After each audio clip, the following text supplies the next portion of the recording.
Hello, I thought I'd do something completely different today. I'm going to do a painting with my brushes, and as you can see, I've just started to mark out exactly where I want all my little bits of details to be.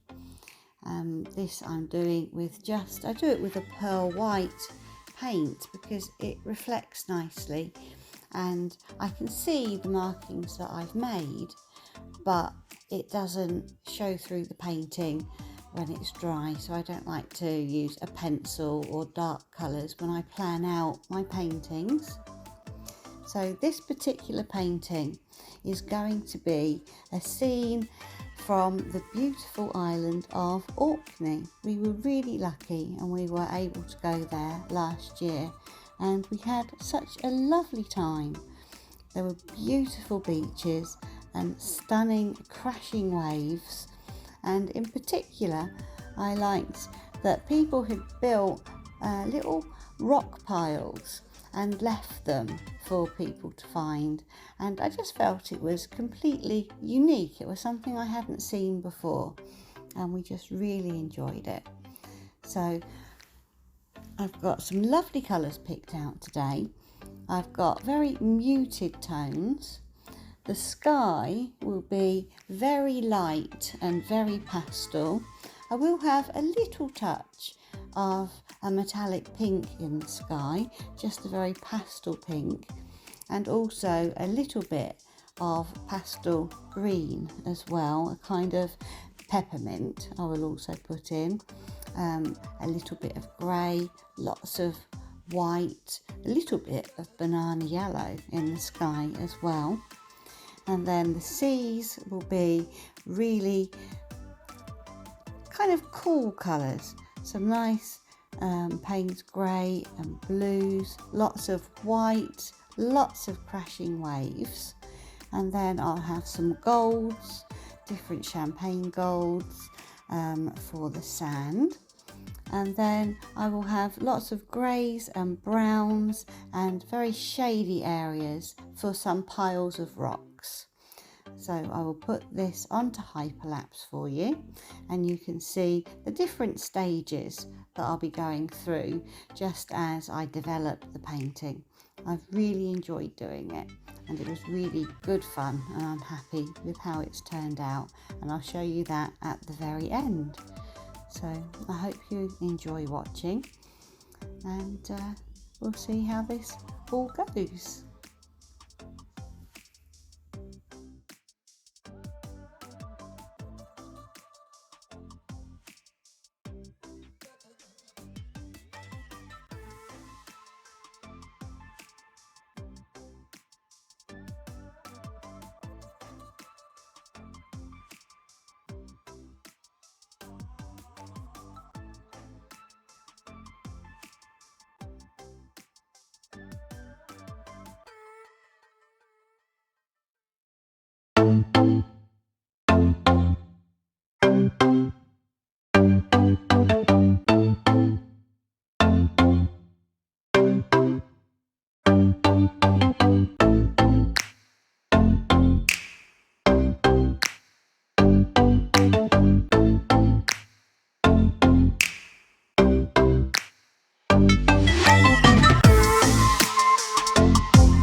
So here is this painting, and I'm really happy with how it's turned out.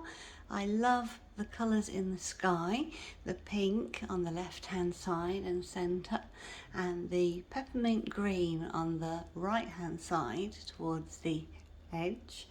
And I've tried to do the edges a little bit darker and then the centre a little bit lighter, and with the rocks having some light shining kind of more in the centre really. I'll bring you in for a bit of a close-up and you can see what you think. There are some kind of reflective paints in here that catch the light, particularly just in the centre of the sky, and also for the rocks on the edge there. I wanted that sort of edge to catch the light a little bit, and then much darker in this corner with these rocks and the nice crashing waves, and that's that nice sort of peppermint green there. And then the centre really nice and light with the sand there, that little bit lighter, and the shoreline from the water, and a little bit of a nice brighter blue just in that little area in the middle, and some nice crashing bits onto those rocks there. And sky, that little bit of light coming through in the sky. I mean, I never know when I'm finished, so I might add little bits here and there. I'm bound to just see little bits that I just want to change a little bit, but I don't want to change it too much because I am quite happy with it. I've put a little bit of darker grey towards the top and the left hand side, just as a contrast, and then this little rock pile there. So this measures 1 metre by 40 centimetres in total. So yes, I'm very happy with how it has turned out. So thank you for watching. I hope you enjoyed the video, and I'll see you again next time. Bye bye.